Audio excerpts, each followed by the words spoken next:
నల్లపరెడ్డి ప్రసన్న కుమార్ రెడ్డి ఇంటి మీద దాడికి సంబంధించి వేమిరెడ్డి దంపతుల యొక్క దాడిని కూడా చేపించారని చెప్పి ఆయన ఆరోపిస్తూ ఉన్నారు. ఈ ఆరోపణల మీద మనతో మాట్లాడేందుకు వేమిరెడ్డి ప్రశాంత్ రెడ్డి ఉన్నారు. ఒకసారి వారి మాటల్లోనే అడిగి తెలుసుకున్నాం. మేడం, నిన్న జరిగినటువంటి దాడికి వేమిరెడ్డి దంపతులే కారణం అని చెప్పి కూడా వారు ఆరోపిస్తూ ఉన్నారు. ఏమంటారు? మాకు ఎటువంటి సంబంధం లేదు ఆ దాడికి. అతను నోరు బారేసుకున్నాడు.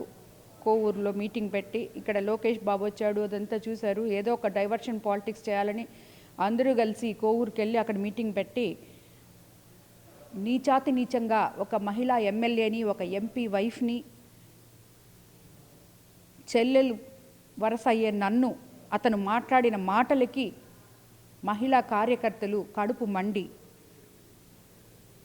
ఆ మీటింగ్లో ఉన్నోళ్లే అతను పైకి పోబోతే వేరే వాళ్ళు ఆపారని చెప్పి మాకు చెప్పడం జరిగింది. వైఎస్ఆర్సీపీ వాళ్ళే వచ్చి చెప్పారు. సో దానివల్ల ఎవరో ఏ అభిమానులో కార్యకర్తలను అయితే నేను ఆపగలిగాను, కానీ అభిమానుని, విపిఆర్ గారి అభిమానులు నేను ఆపలేకపోయాను.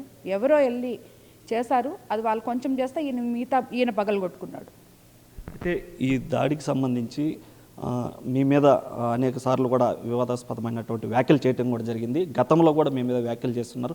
మీ మీదే ఎందుకు ఆయన వ్యాఖ్యలు చేస్తున్నారు? ఎందుకంటే అది వరకు అతను ఓడిపోతాడని చెప్పి ఎలక్షన్ క్యాంపెయిన్ అప్పుడు వ్యాఖ్యలు చేశాడు. ఇప్పుడు నేను గెలిచిన తర్వాత సంవత్సరం రోజుల్లో కోవూరులో నేను ప్రజల్లో అభివృద్ధి చూసి నాతో ప్రజలుండి అక్కడున్న వైఎస్ఆర్సీపీ మొత్తం ఖాళీ అయిపోయి నా దగ్గరకు వచ్చినందువల్ల అదంతా అతను తట్టుకోలేని ఫ్రస్ట్రేషన్. అయితే ఈ దాడిలో మొత్తం కూడా ఈ విమర్శకి ప్రతి విమర్శ చేయాలి, కానీ ఇలా దాడులు చేయడం కరెక్ట్ కాదు అని చెప్పి ఆయన మాట్లాడుతూ ఉన్నారు. అదేవిధంగా మీరు మాట్లాడిన తర్వాతే నేను మాట్లాడని చెప్పి కూడా ఆయన అంటూ ఉన్నారు.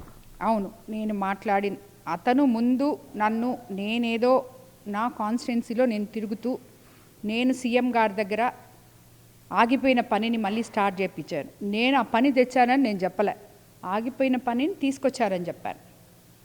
తీసుకొచ్చి ఇప్పుడు మళ్ళీ మొదలు పెట్టించాము దీన్ని, వీళ్ళు అప్పుడు ఆపేస్తున్నారు అని చెప్పి నేను చెప్పాను. దానికి అతను రాజకీయ అజ్ఞాని అని మాట్లాడాడు. నేను రాజకీయ అజ్ఞానిని కాదు.